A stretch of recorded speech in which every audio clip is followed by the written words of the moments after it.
Now let us move to the main centric article of today's DNS. And the first article that we have taken, it appeared in both the Indian Express and the Hindu newspaper.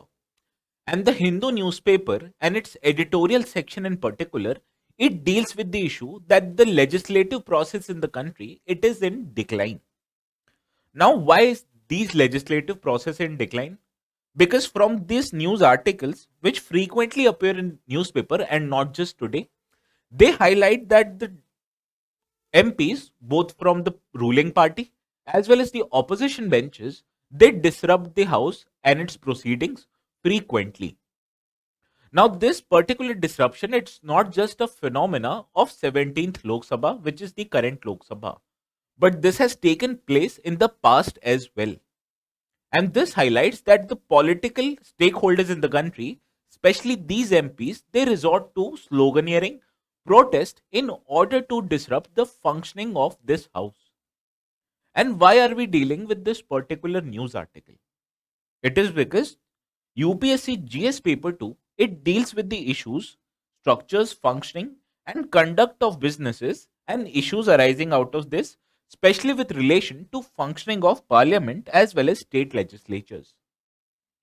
Further, a question, especially in the mains of the year 2019, it highlighted that individuals' parliamentarian role, it is on decline and which has impacted the quality of debates and their outcomes.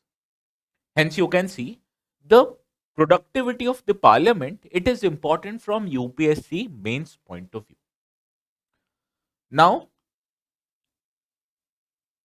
what are the functions of parliament? First, let us understand this in order to understand why is the disruption affecting this functioning itself. Now, the parliament, it has many functions, and the most important parliamentary function is to make laws in the country. As this legislative function, it is the primary function of a legislative body, especially the parliament as well as state legislature. Now let us consider how parliament make laws.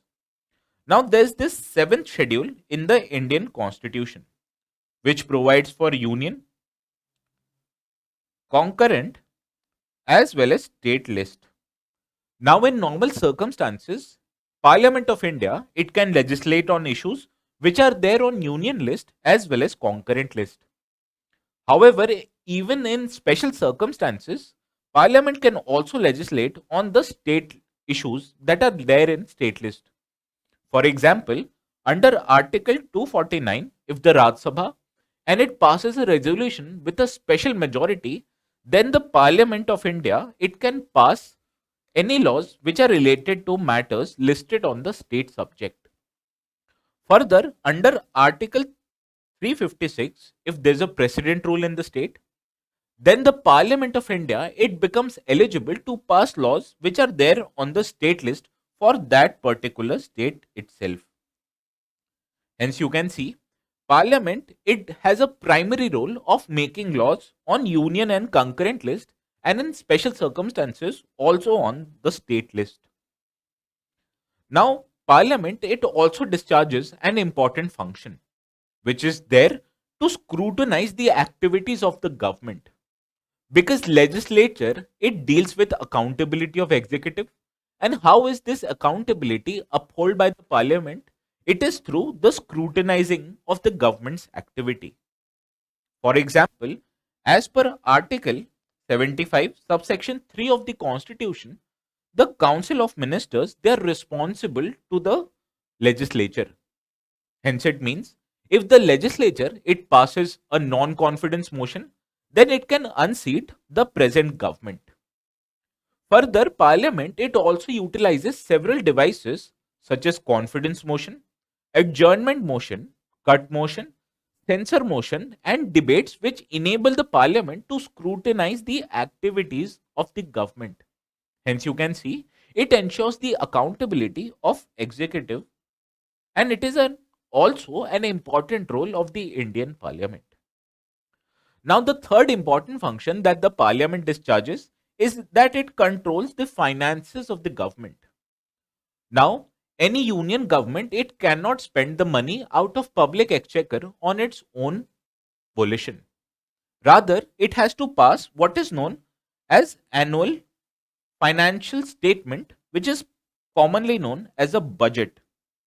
Now, these budgets, they have details on what kind of taxes will be implemented and what kind of the areas that the government will spend money on.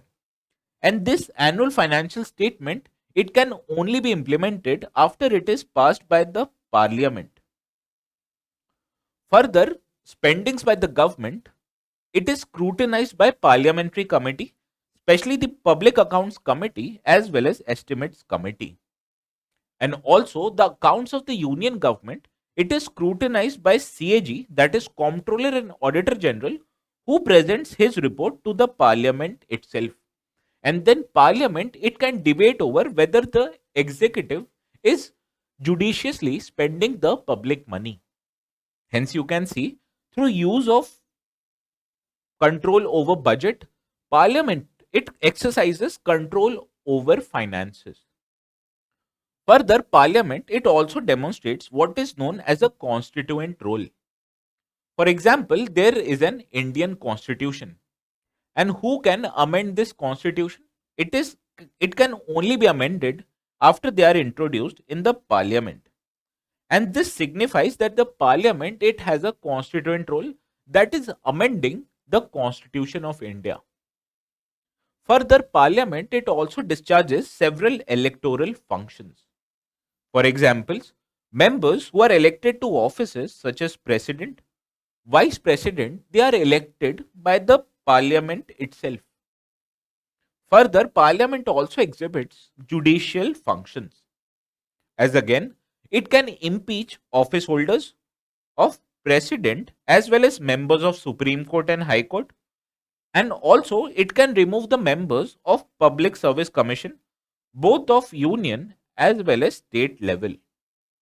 Hence, you can see parliament, it has a key judicial role over removal of office of key constitutional holders, that are president, members of the higher judiciary, members of the Public Service Commission, as well as the Comptroller and Auditor General. Hence, to discharge all these activities in a more effective manner, the parliament, it needs to function properly. But is Indian parliament functioning properly in the current context? The answer, obviously, as you can understand from our today's news article, it is that the parliament, it is unable to discharge its function because of the frequent disruptions. Now, I also have few arguments that will support my hypothesis that the productivity of the parliament in India is currently declining. For example, in terms of bills passed by the parliament, you can see that this number has continuously declined over the last 3 years.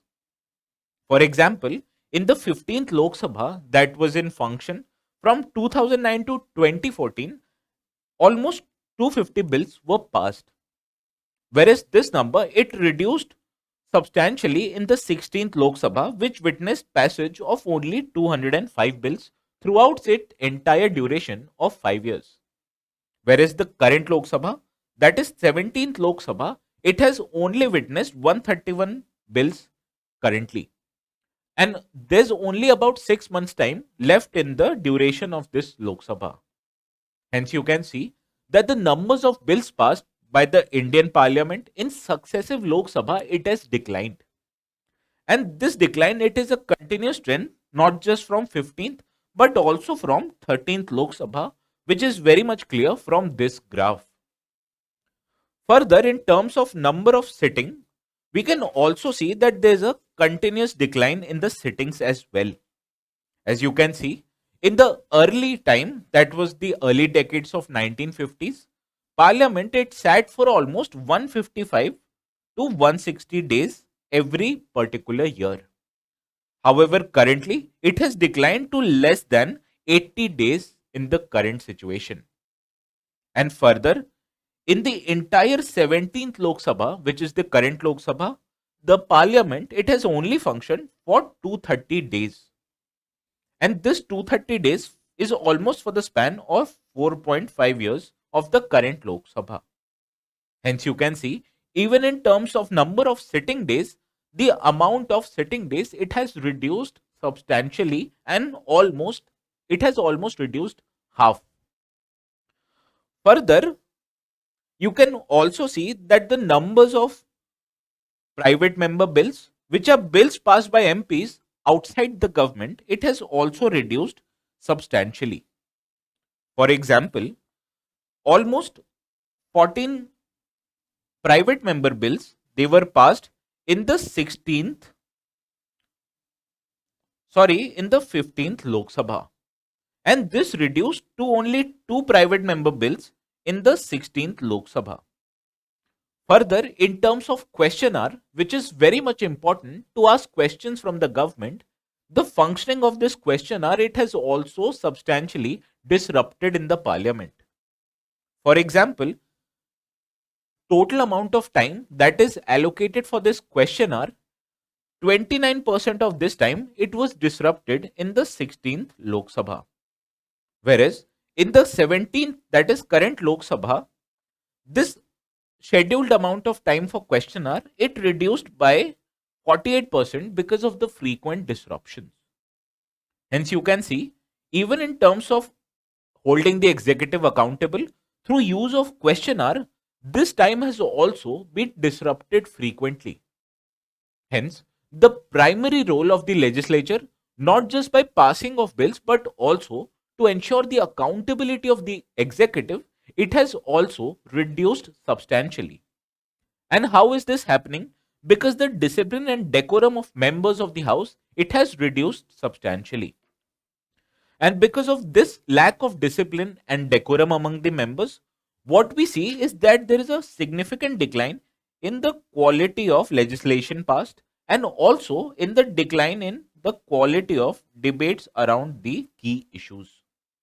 Because parliamentarians, they essentially toe their party lines, which enable them to argue more on rhetorics rather than on facts.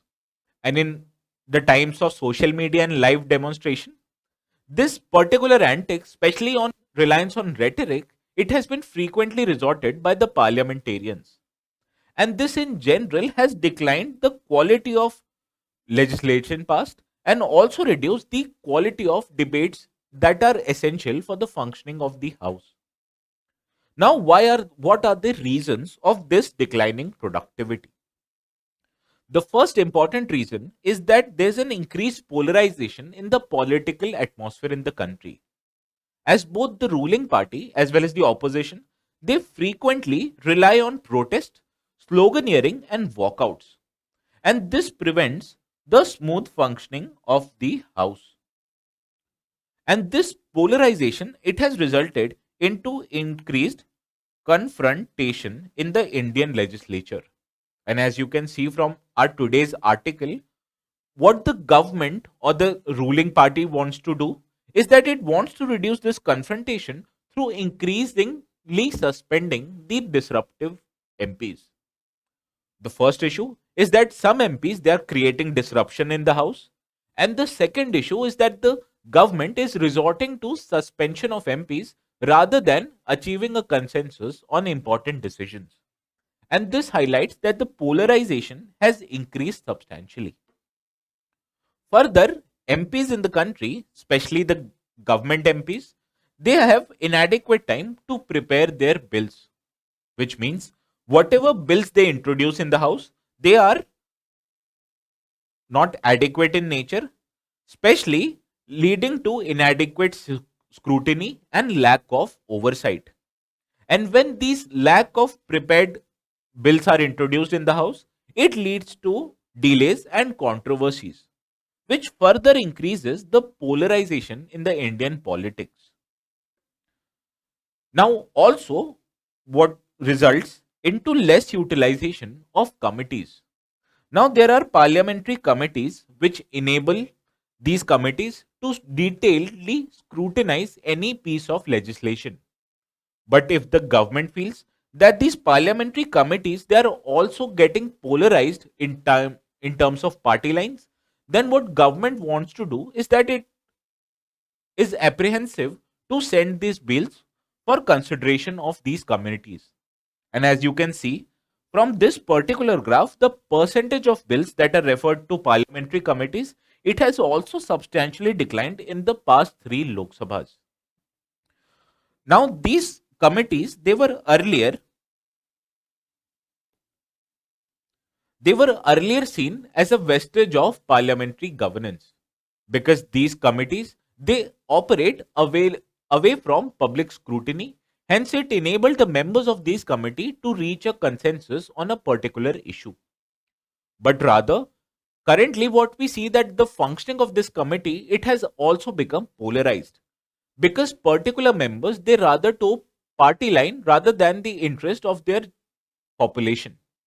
Hence, the functioning of these committees, they are also prone to politicization, which means that the government is apprehensive of sending bills to these committees. Further, what we see that the parliament or representation in the parliament, it lacks diversity because in general what we see that the parliamentarians, they are mostly represented of the dominant section, whereas the marginalized section, especially women or members of scheduled castes and scheduled tribes, they are inadequately represented in the parliament. And it means that when there's a lack of diversity in the house, it might lead to exclusion of diverse voices and their respective opinions. And hence, any legislation which is passed by a lack of diverse house, it might go against the interest of these marginalized communities. Further, there's also a reason for decline, and this is because the influence of Raj Sabha in the legislative process, it has declined substantially. Now, what this Raj Sabha was originally intended to do was that this Raj Sabha, it aimed to check the hasty legislations of the Lok Sabha, and the members of Raj Sabha, who usually are from a selected political and professional background, they can provide a much more effective debate as well as scrutiny of any bills. However, recently, many of the bills by the government, they are aimed to reduce the use of this Raj Sabha, especially when the government, it utilizes the money bill provisions on a particular legislation. And if a particular legislation, it is made as a money bill, then the Raj Sabha, it has to pass this particular bill in the span of just 14 days, and the amendment which might be suggested by Raj Sabha, it is not binding on the Lok Sabha.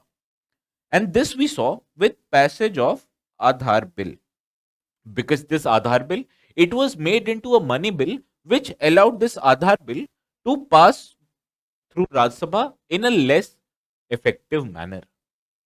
Hence, the productivity of the parliament, it has declined because of increased political polarization, inadequate preparation by the MPs, which leads to more and more controversies in the house, less utilization of parliamentary committee, lack of diversity in the representation of the house, and also declining influence of the Raj Sabha. Now, what should be the way forward in order to increase the productivity of the parliament? And the first suggestion, it came from National Committee for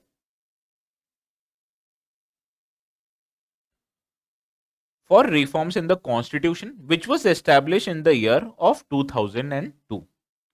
Now, this particular committee that assessed the working of the Indian Constitution, it suggested that the parliament, it should have a certain amount of or a minimum amount of sittings every particular year. And in this regard, this committee suggested that the Lok Sabha, it should sit for about 120 days particular every year, whereas Raj Sabha, it should function for 100 days every year.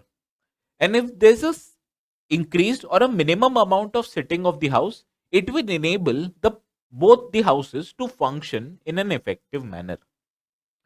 Further, what we also need to do is that the political stakeholders in the country, they should engage in constructive politics, because rather than serving their own agenda, what the politicians in the country, they should focus more on achieving a consensus based politics.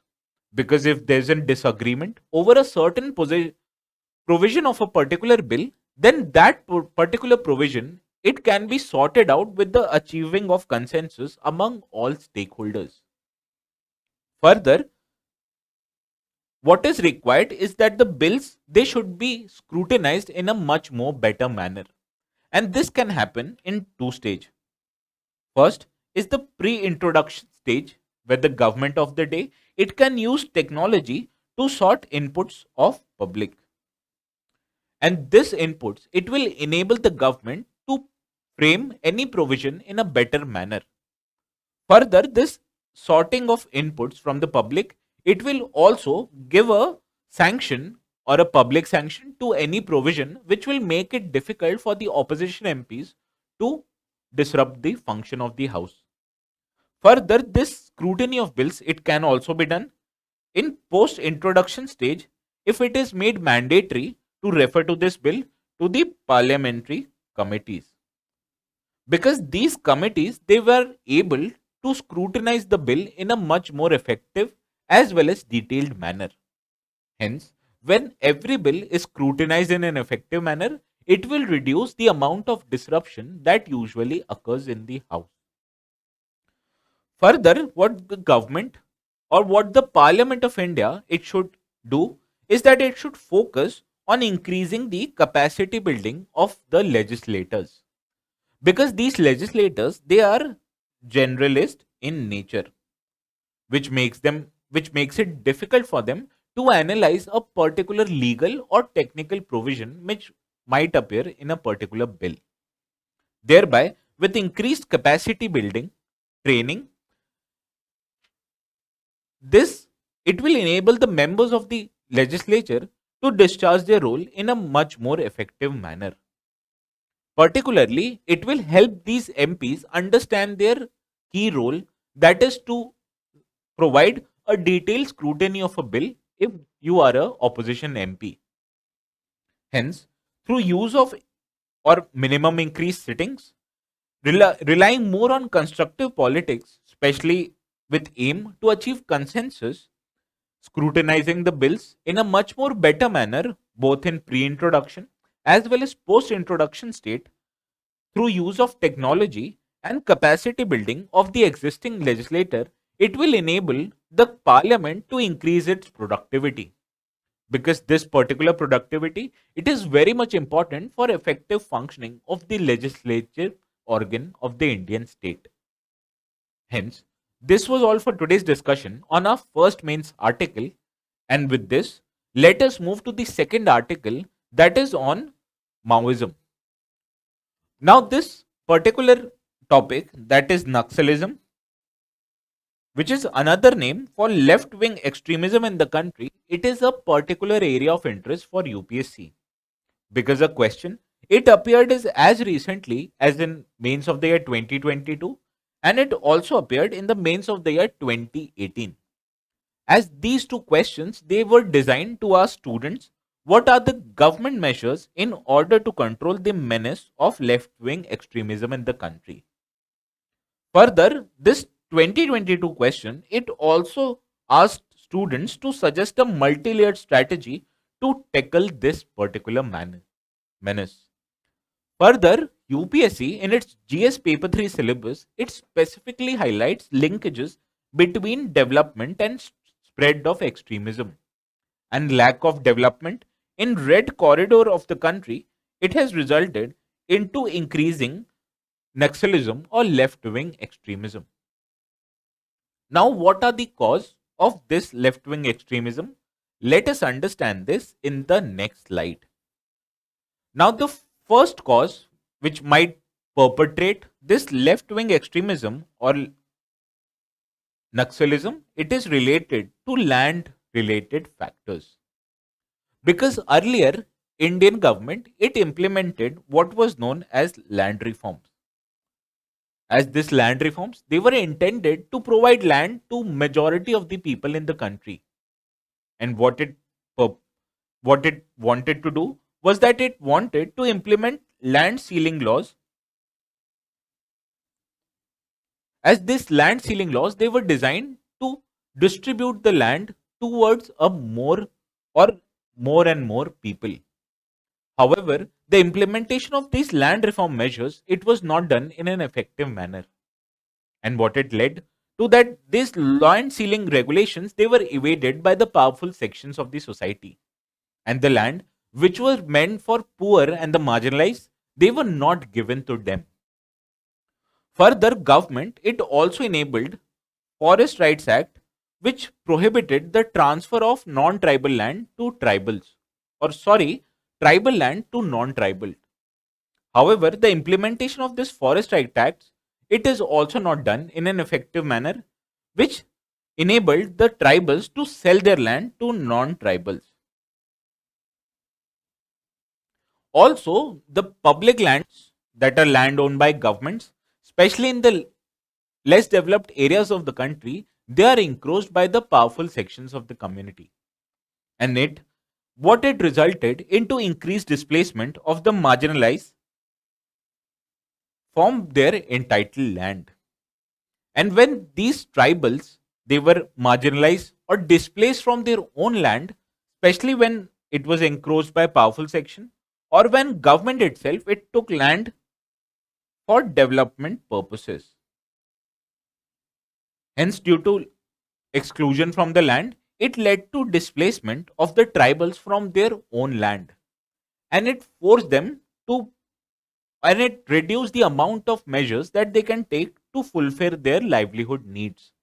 Because most tribals, they are dependent on agriculture as well as forest produce to gain employment and also to meet their livelihood needs.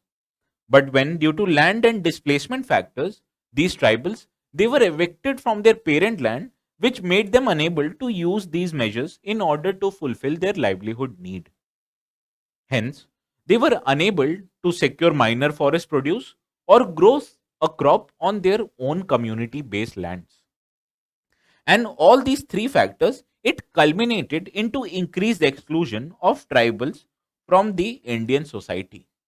As earlier, these tribals, they were subjected to inhuman practices, especially untouchability. And when they had their own land, they were at least able to meet their livelihood needs. However, due to land reforms or its inability to be implemented properly or displacement of their land by powerful section or by the government, it led to their exclusion from the society itself. Further, there are also many governance related factors which increased or it led to spread of Naxalism in India. For example, many of the government schemes that wants to provide betterment for the tribals, such as PDS scheme, they were not implemented properly due to increased corruption.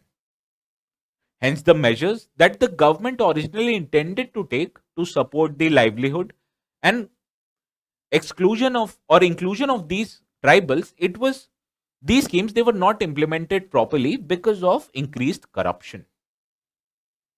Further, these measures, they were implemented by officials who are either corrupt or poorly motivated. Hence, the implementation of the scheme, they were also not done effectively. And further, the divide in the house or divide between tribals and not tribals, it was utilized or misutilized by these Naxals themselves, which created the amount of anger or it aggravated the amount of anger that exists in the eyes of tribals with respect to the government. And hence, what it led to that these tribals, they resorted to violence in order to meet their land displacement and their livelihood need. And this was the key factor or key role that the Naxals in the country, they utilized in order to further their left wing extremism. Now, to address the root cause of this Naxalism, what the government has done, it has undertaken few measures which we'll understand in the next slide.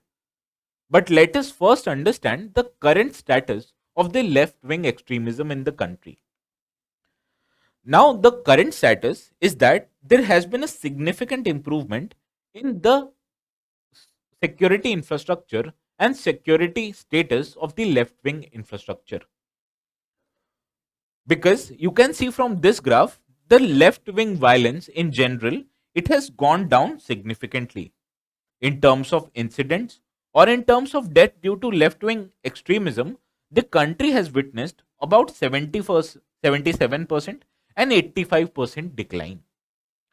Further, the amount of districts that are affected by left wing extremism, it has also decreased by 52% from 96 to 46 in the span of 11 years.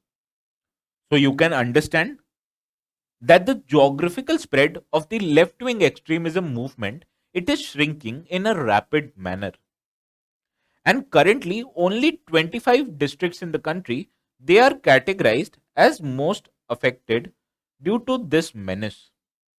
Hence you can see that the red corridor, which earlier extended to more than 100 districts in the country, it has rapidly reduced to just 46 in the current status.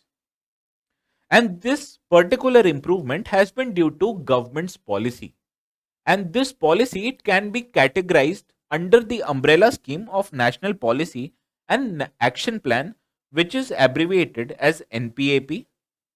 And this action plan, it was introduced in the year 2015. Now this particular action plan, it deals with two aspects. The first is that it wants to increase the capacity of the security forces of India, both central and state governments, in order to make them better equipped to deal with the left wing extremism. Further, the government, it has also taken infrastructure as well as social development in order to reduce the exclusion of the tribals in the country. Now let us first understand what the government has done in order to increase the capacity of the security forces. Now Indian government, that is the central government, it implemented a sub scheme for modernization of police forces. And through this scheme, what the government did was that it strengthened the capacity by providing the security forces with latest equipments. Further, it also strengthened the police infrastructure, especially it created new police stations in the left-wing extremism areas, and it also made the existing infrastructure more strengthened in order to take the attacks of these Maoists. Further, government, it also implemented certain institutional measures. For example, specialized security forces, especially Black Panther Combat Force of Chhattisgarh, were created, which was on the same lines as Greyhounds of Telangana and Andhra Pradesh. As this particular institution or security force, it was trained in a specific manner in order to deal or in order to counter the attacks of left-wing extremists. Further, Union government, it also created a special vertical under the National Investigating Agency. As this particular vertical, it investigated important cases related to left-wing extremism. Further, government, it has also worked upon increased coordination between security forces, that is central armed police forces, as well as state police and intelligence services, which will enable them to share the information in a much more effective manner. Also, the most important aspect of this national policy of action plan is the amount of infrastructure development that the Indian government took.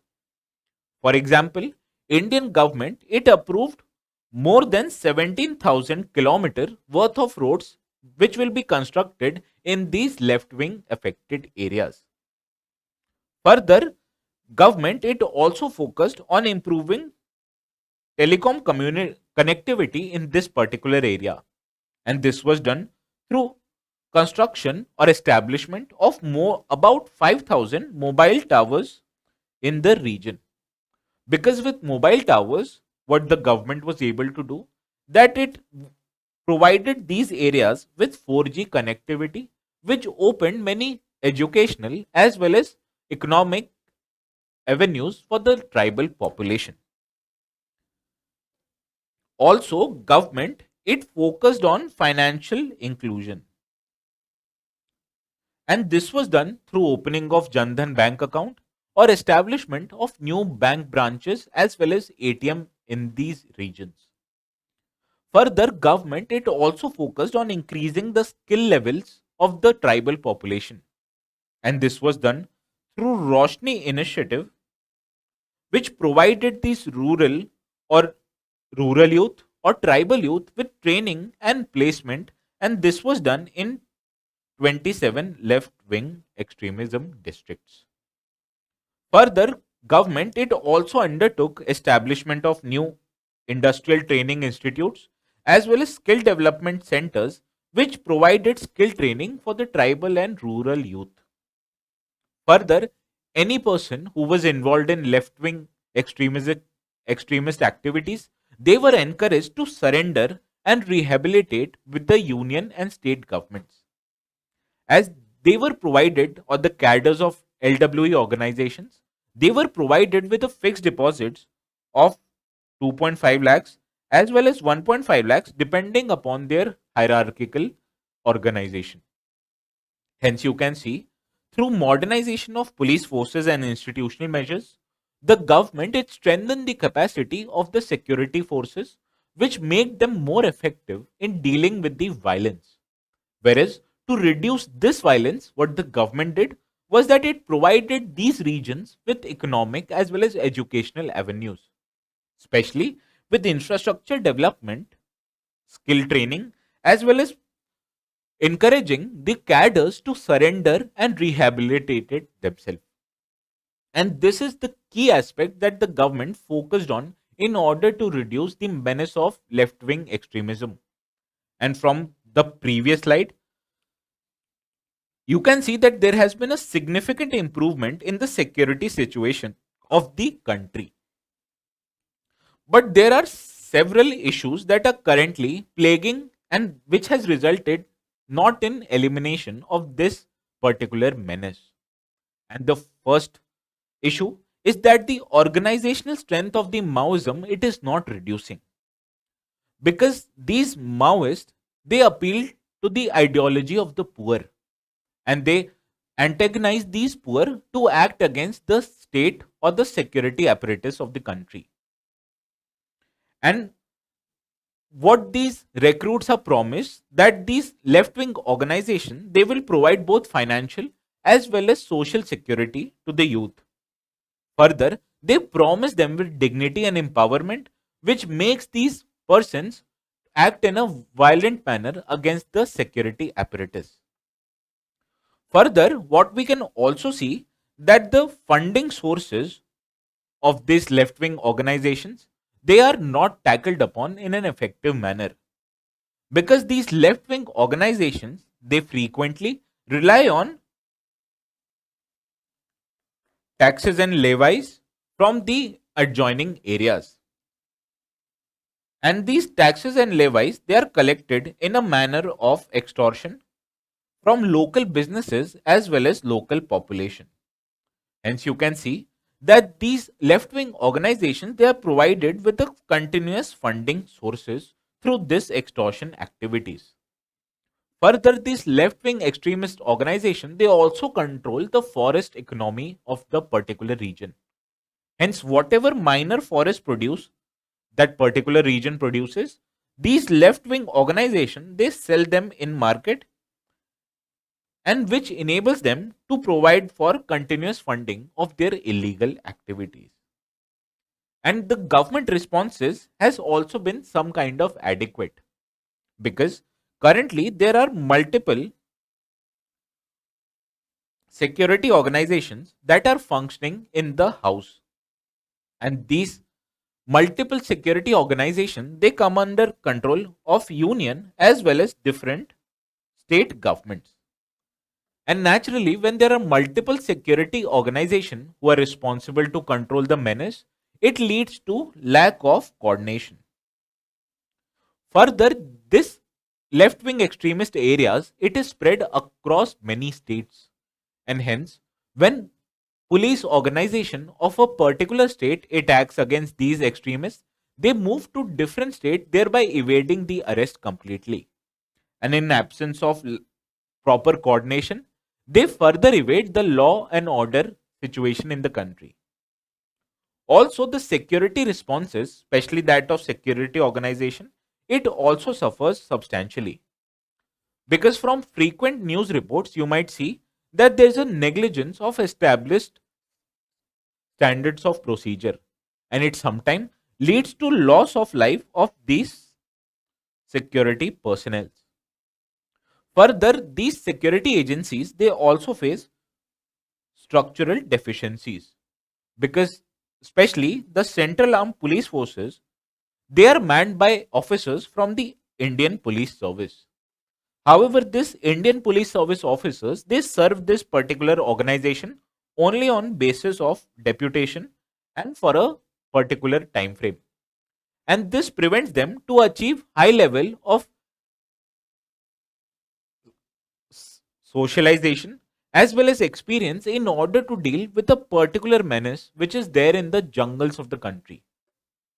And this sluggish capacity of police forces, especially in form of structural deficiency as well as lack of vacancies, it has led to inadequate security response from the Indian state itself. Hence, naturally, what should be the suggestions in order to further strengthen our capacity by dealing with this Naxalism in a more effective manner? Let us look at this in the next slide. Now, the first process that the government should focus on and that it already focuses on is it should try to reduce the alienation of these tribals. And it should do that in many different ways. The first is that the government should increase the focus on building roads as well as provide these areas with telecom as well as public transport community connectivity. And when these particular infrastructure development take place, it will enable the people of this region to travel to different places. And then these people they realize what they are missing out on, especially with related to economic development. Further, there is an existing trust deficit between the tribals as well as the Indian state apparatus. And this trust deficit it is misutilized by the Naxals to create a movement against the Indian state. And hence, government should focus on bridging this trust deficit. And how should government bridge this trust deficit? It should also take the help of local NGOs. As these NGOs, they are aware of the existing local situation and they will help bridge this trust deficit that currently exists between government as well as the tribals. Further, the schemes that are there for benefits of the tribals, the awareness of this scheme, it should be spread through multiple avenues. For example, government should take a coordinated media effort as well as interact with these tribals in order to increase the awareness of a particular scheme. Further, special efforts they should be made in direction to provide financial empowerment to the local population. And this can be done in form of providing them with bank credits and form of loans which will enable them to establish their own entrepreneurial activities.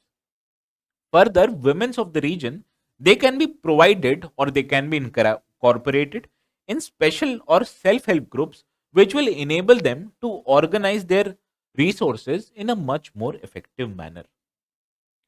Further, in order to introduce or improve the implementation of various projects, what the governments at both central and state government they should ensure the exercise of cooperative federalism, because any particular response against this left wing extremism it requires a proper coordinated effort between different states as well as different level of governments, and this can be done through a proper cooperative federalism architecture, as this will enable the government to take a more coordinated security related approach as well as undertake the infrastructure development in a much more planned and an effective manner.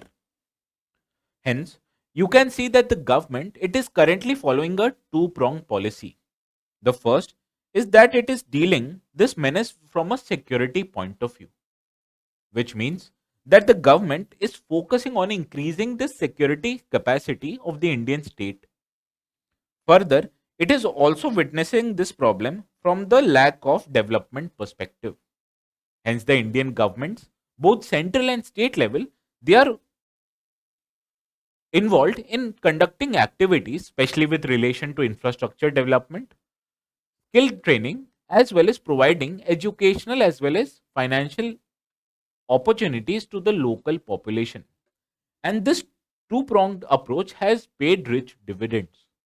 Hence, the current situation, it should focus more on increasing the implementation of these two measures in order to eliminate this particular problem once in for all. Hence, this is all for today's discussion on our second topic, that is Naxalism. And with this, let us move to the third topic of the day, which is the National Green Tribunal. Now, this particular news article, it appeared in today's newspaper because NGT has questioned the state government of Tamil Nadu on how the oil spill which has taken place and how it reached the Pulicat Lake. Now, this particular body, that is National Green Tribunal, it is important from UPSC perspective.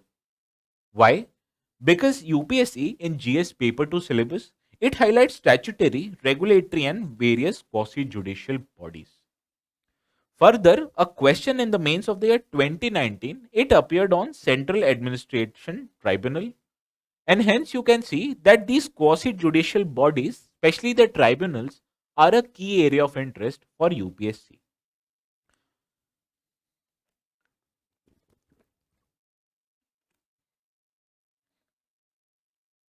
Now, the Union government, it passed National Green Tribunals Act in the year 2010.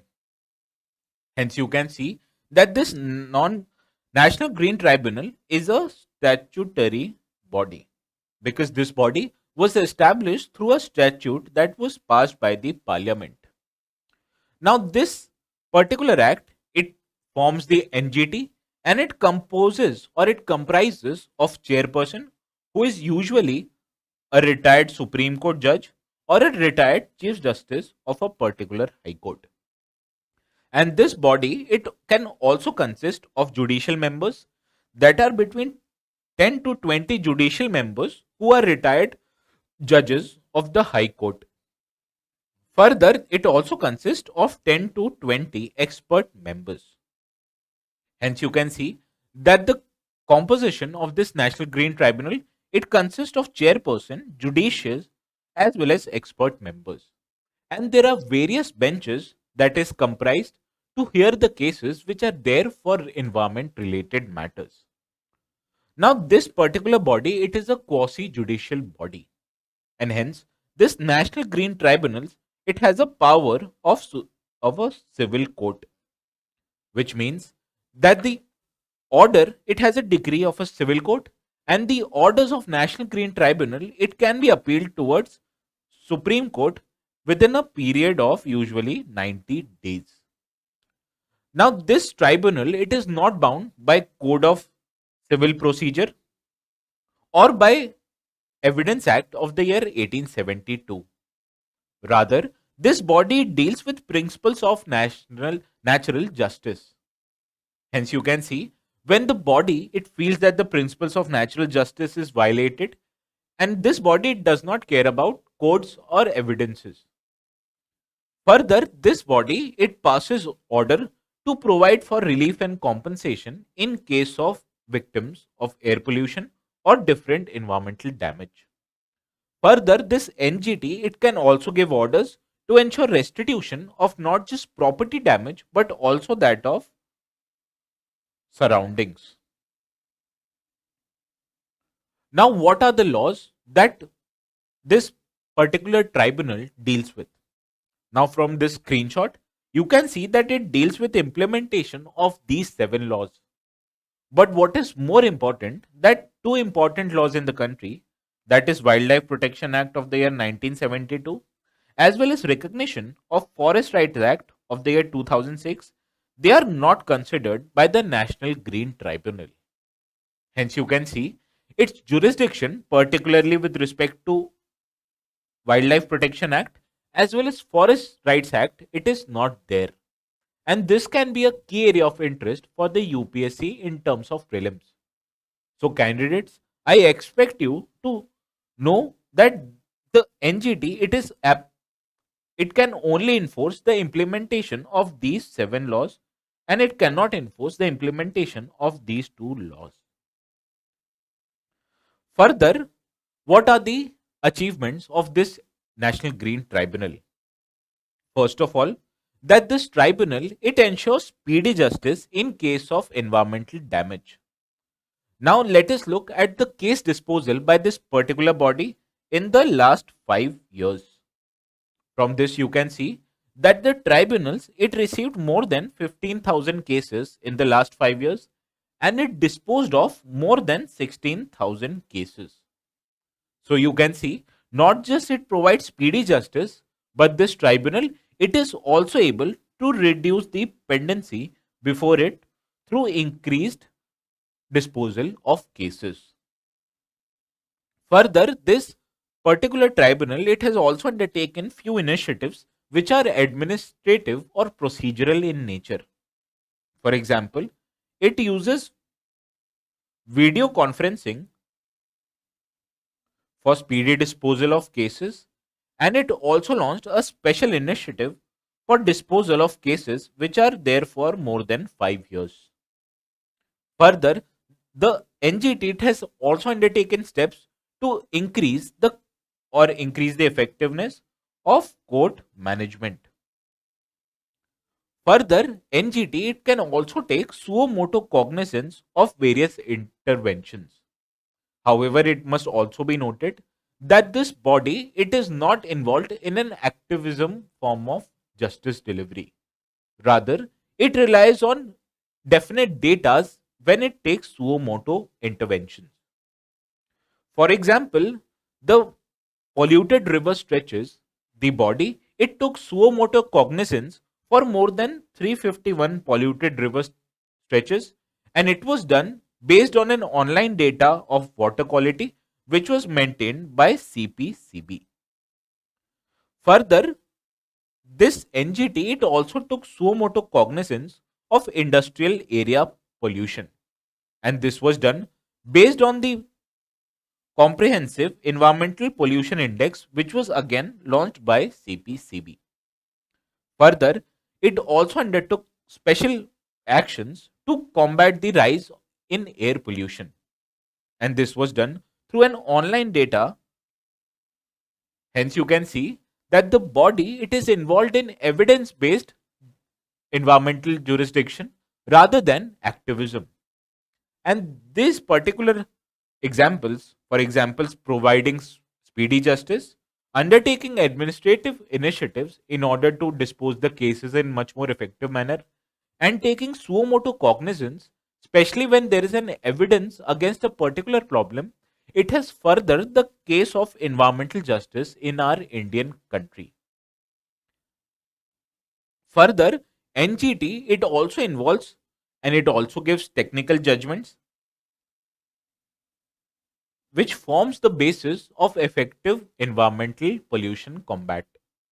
Further, the environmental justice that are furthered by NGT, it also created a new breed of environmental specialist lawyers. Hence, you can see that this NGT it has been able to effectively address the cases of environmental pollution in the country. Most importantly, in the year of 2016, it gave a judgment against Art of Living Foundation when this foundation it was involved in violating of environmental laws in the Delhi's Yamuna floodplain.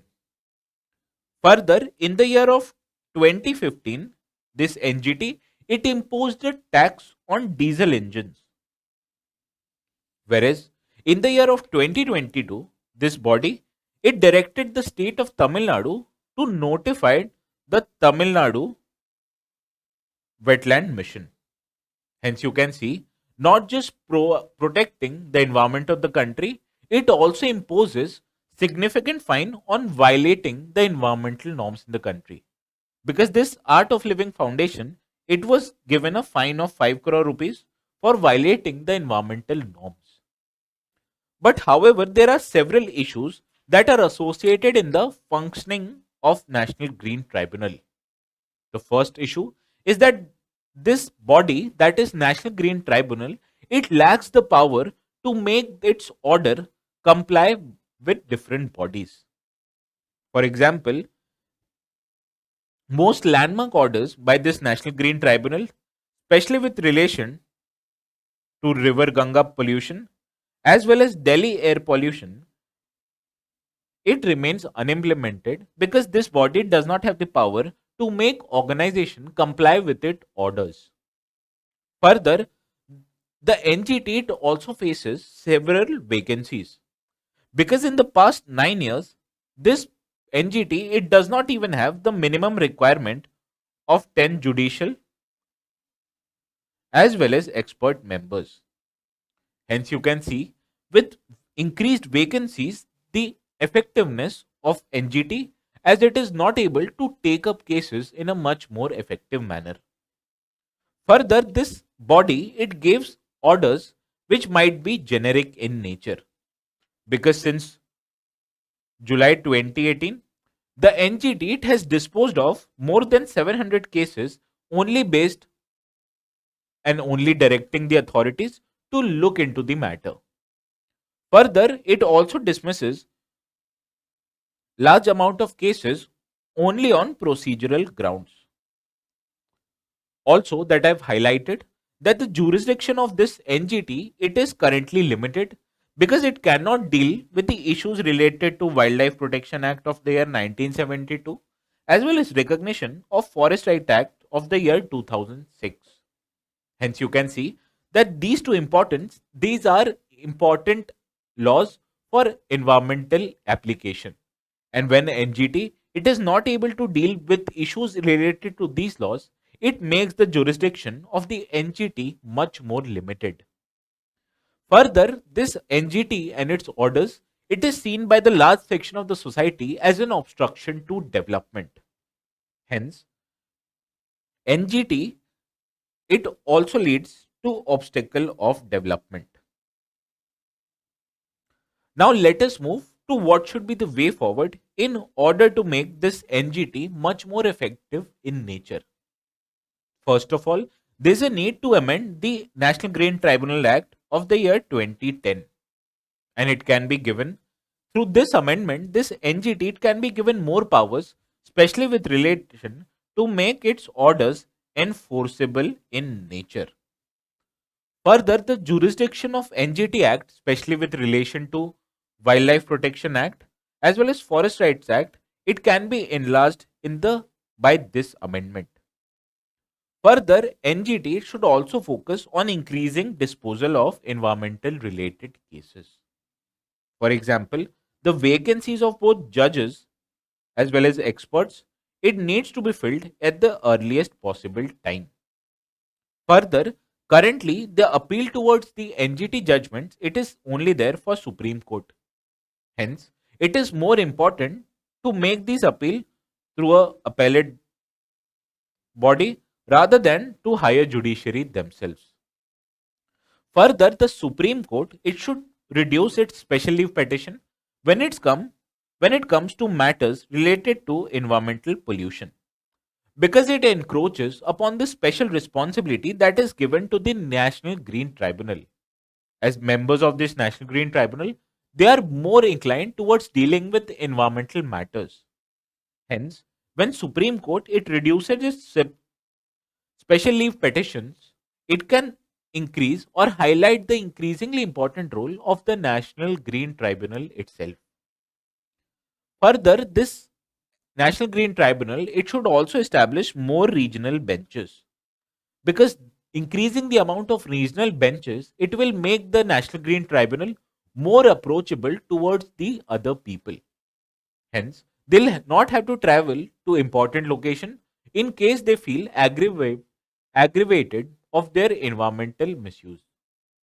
Therefore, amending the National Green Tribunal Act to give it more power as well as enlarge its jurisdiction and increase focus on disposable of cases, especially with relation to increased vacancies, reducing its appeal towards Supreme Court, reducing the amount of special leave petition by Supreme Court, and increasing the amount of regional benches are an effective way forward if we want to improve the functioning of National Green Tribunal.